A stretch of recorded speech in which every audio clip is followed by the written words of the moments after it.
Havenwood, a small town nestled among the golden wheat fields of Iowa, is a place where time seems to linger.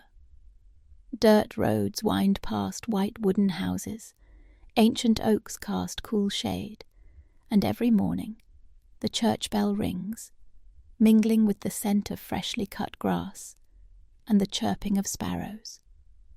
At the town's heart lies Morning Brew, a coffee shop that serves as the community's pulse, where locals gather to sip freshly roasted coffee and savour warm waffles. The shop's owner, Claire Bennett, 42, is a woman with soft wavy brown hair, gentle blue eyes, and a warm smile that hides a profound loneliness. 3 years ago, her husband, Daniel Carter, a devoted firefighter, perished in a wildfire, leaving Claire with memories and the responsibility of raising his son from a previous marriage, Ethan Carter. Ethan, now 20, has just returned to Havenwood after his first year at college in Chicago. Tall and broad-shouldered, with tousled dark brown hair, deep blue eyes, and a smile that echoes his father's charm, he's no longer the boy Claire once knew. Though not her biological son, Claire raised Ethan from the age of 10, teaching him to tie his shoes, comforting him through nightmares, and quietly cheering at his high school baseball games. Yet an invisible distance lingers between them, not quite mother and son, nor merely friends. Claire cherishes Ethan, but sometimes feels he's a piece of Daniel's memory she both longs to hold close and keep at bay. One Friday evening, warm golden light fills the living room of Claire's wooden house. She and Ethan sit on the sofa, watching an action movie on Netflix. The sound of gunfire and laughter from the TV blends with the crackling of the fireplace. Ethan sprawls across the couch, holding a bowl of popcorn, looking as if he owns the world.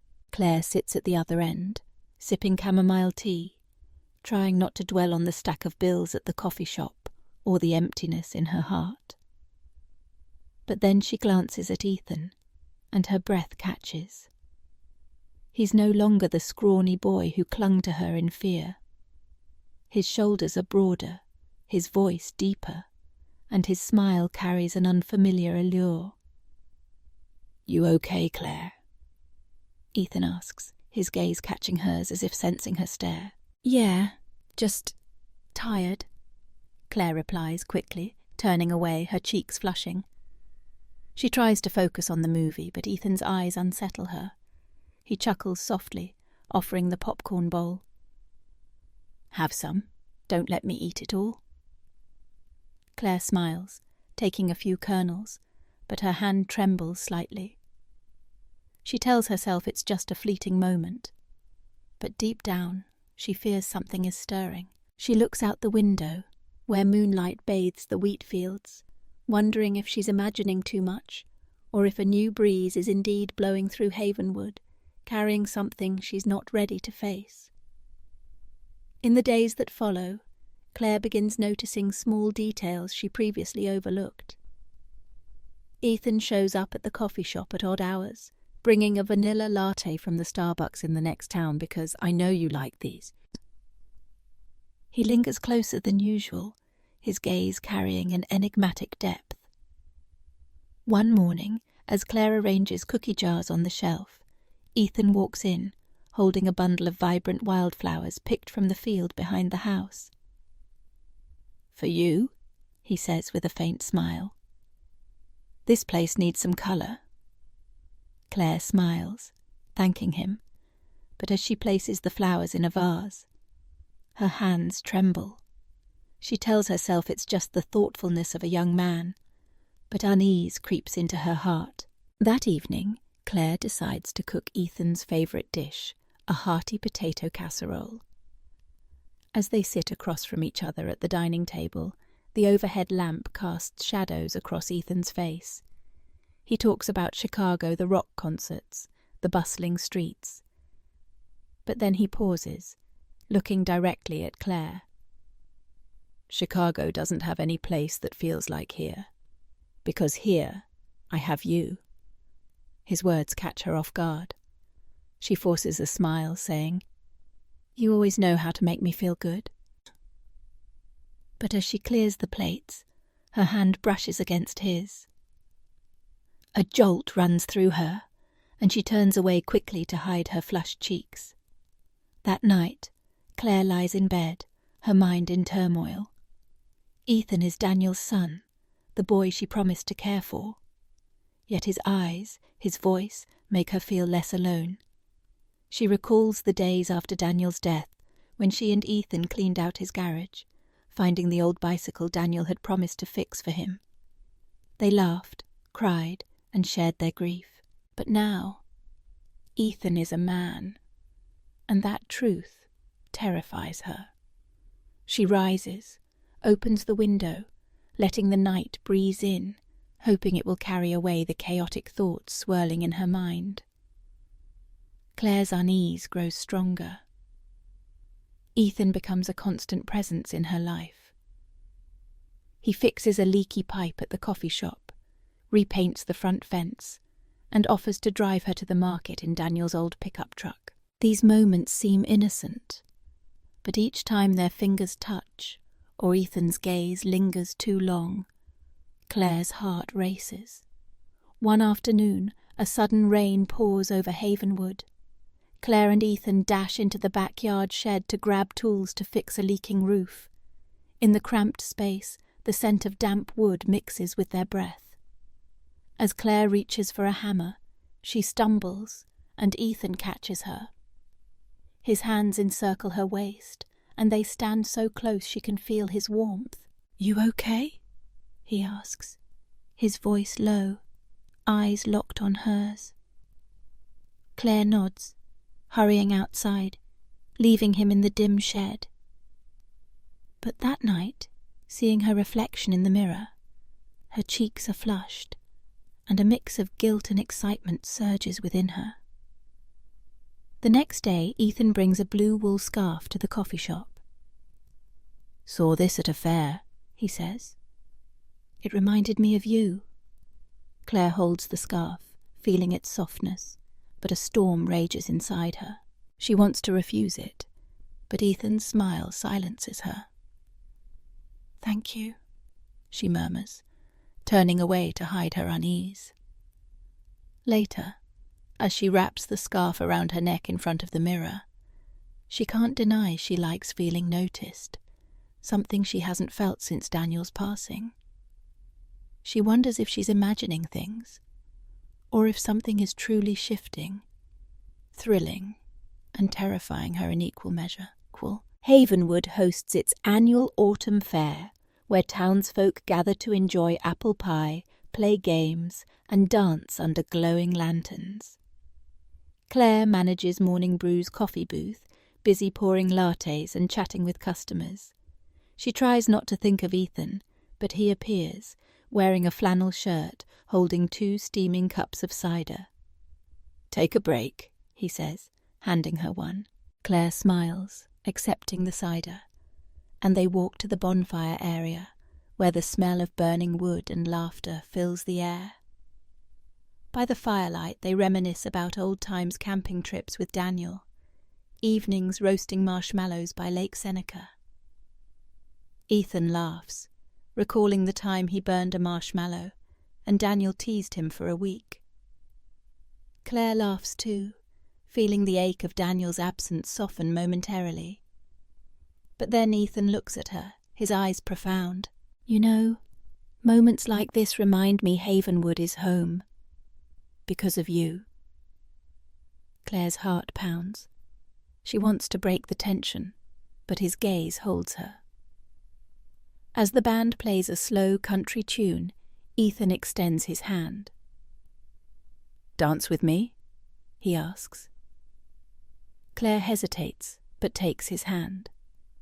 They sway among the crowd, his hand lightly on her waist, and Claire feels a connection she can't explain. Curious glances from townsfolk make her pause, but Ethan's eyes keep her there. When the song ends, they stand close, their breaths mingling in the chilly air. Claire steps back, muttering, "I need to get back to the booth." But as she walks away, she feels Ethan's gaze, and her heart is more tangled than ever. Claire's 43rd birthday arrives, and she expects nothing more than an ordinary day. She works at the coffee shop, smiling at regular customers, trying to forget the emotions stirred at the fair. But when she steps into her house that evening, she's stunned. The living room glows with flickering candles. A large bouquet of sunflowers adorns the dining table. The aroma of grilled steak wafts from the kitchen, blending with jazz music from Daniel's old speakers. Ethan stands there, in a deep blue shirt, hair neatly combed, looking like he stepped out of a painting. "Happy birthday, Claire," he says, his smile radiant. Ethan guides her to the table, where he's prepared a homemade dinner: grilled steak, mashed potatoes, green salad, and a bottle of red wine shimmering in the candlelight. "I wanted tonight to be special," he says, pouring wine into her glass. Claire smiles, hiding her unease. The atmosphere feels too intimate, too much like a date.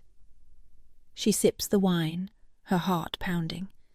They talk, from memories of Daniel to deeper thoughts.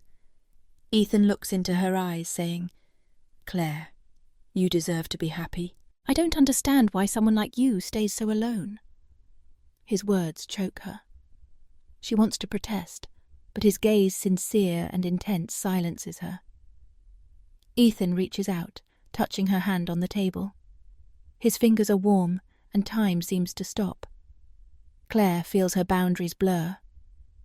"Ethan?" she whispers, voice trembling. Ethan moves closer. "I don't want to make you uncomfortable," he says, voice low, "but you're more than that." Claire stands abruptly, heart racing. "I need some air," she says, voice breaking, and hurries to the backyard, where the night breeze cools the fire within her. After the birthday night, Claire tries to keep her distance. She works longer hours at the coffee shop, staying late to review accounts, avoiding moments alone with Ethan. But Ethan doesn't give up. He brings coffee to the shop, helps clean up, and looks at her with eyes that make her want to flee and face him at once. Claire feels like she's walking a tightrope, each step threatening to send her plummeting. One evening, while sorting family photos, Claire finds an old wooden box belonging to Daniel.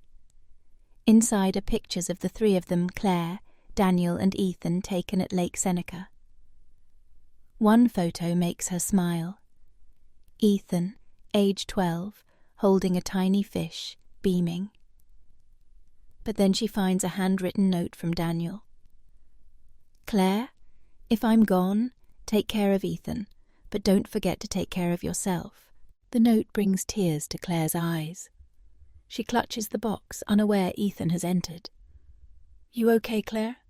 he asks, kneeling beside her. Claire hands him the note. Ethan reads it, then takes her hand. "You've done everything for me," he says, voice choked. "But I don't want you to live just for Dad's promise." Claire looks at him, seeing not just Daniel's son, but a man ready to stand by her. She stands, wiping her tears. "I need time, Ethan," she says, then walks to her room, leaving him in the dim light. A week later, while clearing the attic for Christmas decorations, Claire discovers an old, dusty chest belonging to Daniel. Inside are mementos, firefighting medals, Ethan's baseball cap, and an unopened letter addressed to her. With trembling hands, she opens it. It's a note Daniel wrote before his death. "Claire, I know you'll live for Ethan, but I've seen how he looks at you. If one day he grows up and wants to be the man by your side, don't push him away because of me. Live for yourself." The letter shatters Claire. She sits among the relics, feeling Daniel speak to her from afar. Each word cuts like a knife, freeing yet binding her. When Ethan returns and sees her, he rushes upstairs. "Claire, what's wrong?" he asks, voice anxious. Claire hands him the letter. Ethan reads, his face shifting from shock to complex emotion. "Don't you see, Claire?" he says, voice shaking. Even Dad wanted you to be happy, and I can't pretend I don't love you." His confession hits Claire like a wave. She stands shouting, "Ethan, we can't! Don't you see this would destroy everything?" But as she turns away, Ethan grabs her hand, pulling her back. "I understand," he says, eyes ablaze. "But I can't live without telling the truth. I love you, Claire, not as a mother, but as a woman." Claire feels her heart break. She wants to push him away, but her hand clings to his, as if letting go would mean losing something precious. After that night, Claire spirals into emotional chaos. She can't look at Ethan without recalling Daniel's letter, yet she can't cross the moral line. She avoids him, but Ethan persists, his gaze a reminder of what she's fleeing.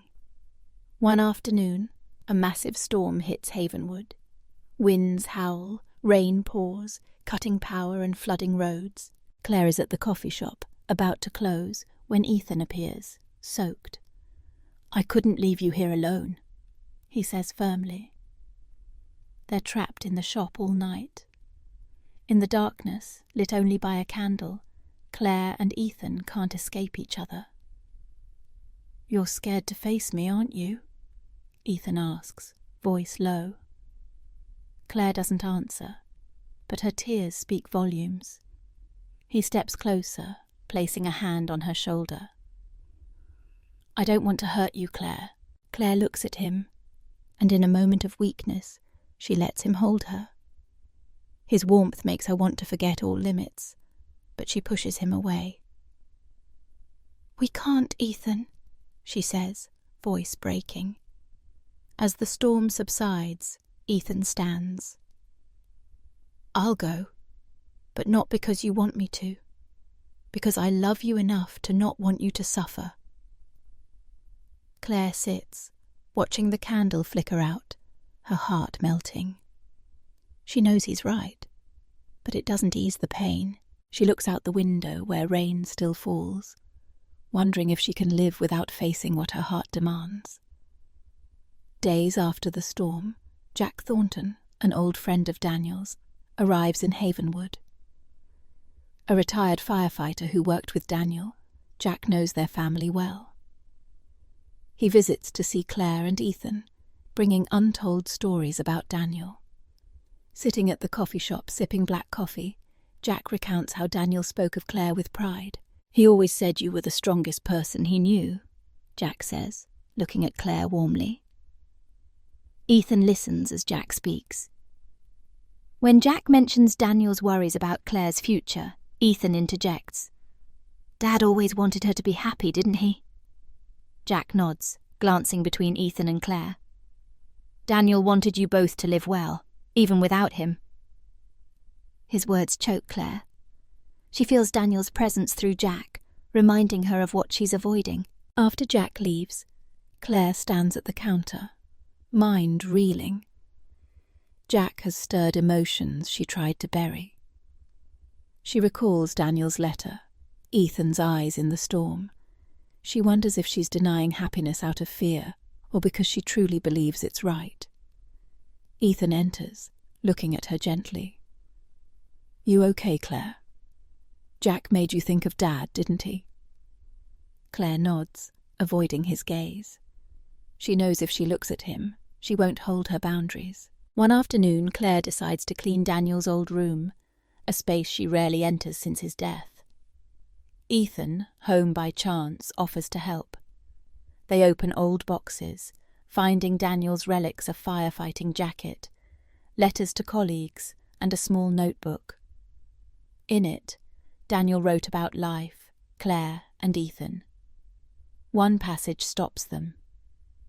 "Claire is my light, Ethan my hope. I only wish one day they'll find happiness even if I'm not there." Claire and Ethan sit on the floor, reading each page, sharing memories of Daniel. Ethan recalls Daniel teaching him to fish, patient despite Ethan losing the bait. Claire smiles, remembering evenings when Daniel sang off-key in the kitchen. In that moment, they're not the Claire and Ethan of now, but two people bound by grief and love for Daniel. Yet when Ethan looks at her, his eyes carry another depth. "You know, Claire," he says softly, "reading this, I feel Dad's telling us to live true to ourselves." Claire's heart tightens. She wants to agree, to say she feels it too, but she only nods, standing to continue cleaning. She knows if she lingers in that moment, she won't turn back. Ethan doesn't press, but his eyes follow her, as if he sees more than she hides. One evening, Claire resolves to clear things with Ethan. She asks him to the backyard, where the oak they planted with Daniel now towers. Under moonlight, she faces him, taking a deep breath. "Ethan, we need to talk," she says, voice trembling. "You know I care for you, but what's happening? It's not right. I can't let it continue." Ethan looks at her, eyes pained but resolute. "Claire, I know you're scared. I'm scared too. But I can't pretend I don't love you. I've tried, but every time I see you, I want to be with you." His confession makes Claire want to cry. She shakes her head, saying, "Ethan, I promised your dad I'd care for you. But if we cross this line, I'll destroy everything your dad and I built." Ethan steps closer, voice low but fierce. "You're not destroying anything. Dad said in the letter he wanted you to live for yourself. I don't want you to live for a promise, Claire.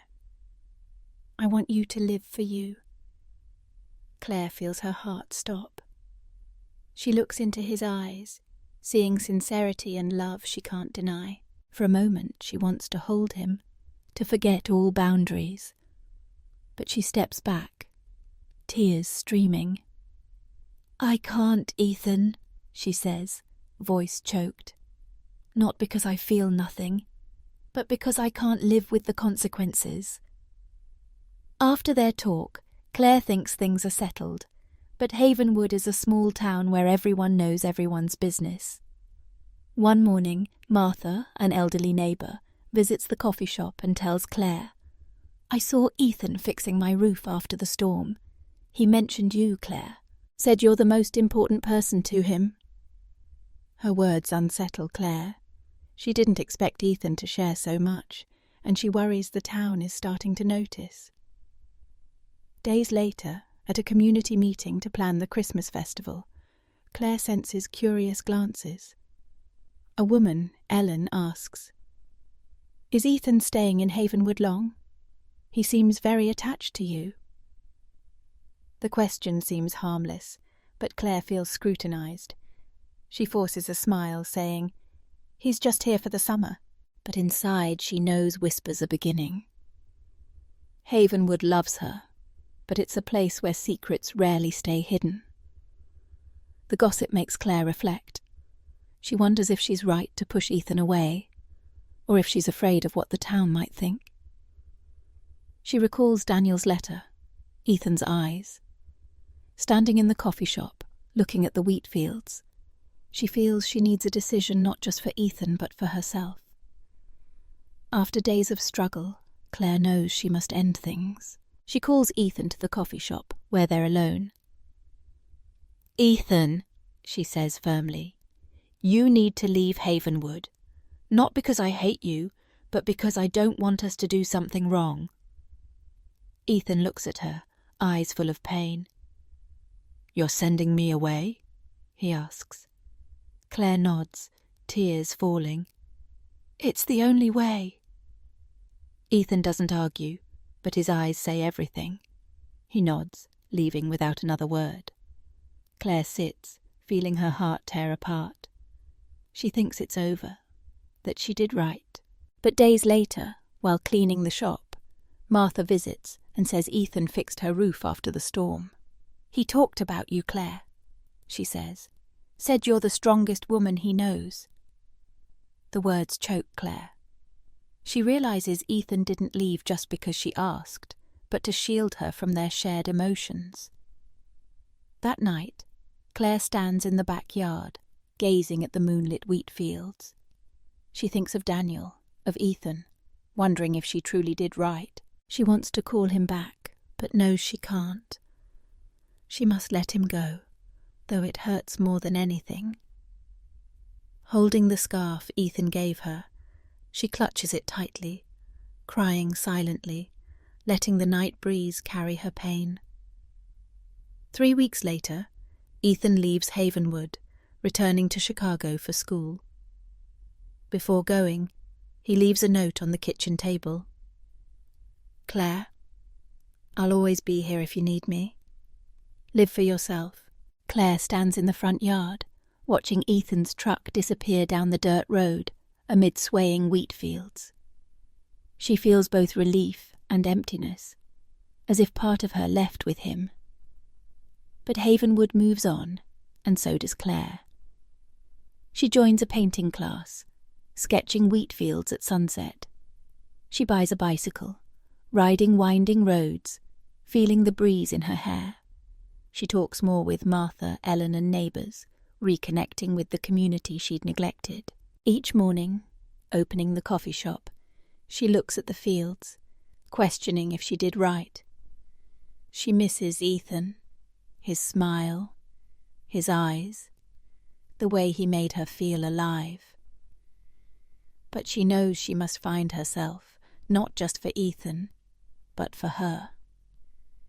Claire and Ethan's story has no clear end. Will they meet again? Will Claire find the happiness she deserves? Only Havenwood's winds know, whispering secrets no one dares voice. Claire holds a hot coffee, standing outside the shop, smiling faintly. She knows life holds more to explore, and she's ready to move forward, whatever lies ahead. She looks at the sky, where stars twinkle, feeling a spark of hope, as if Daniel and Ethan, wherever they are, still watch over her.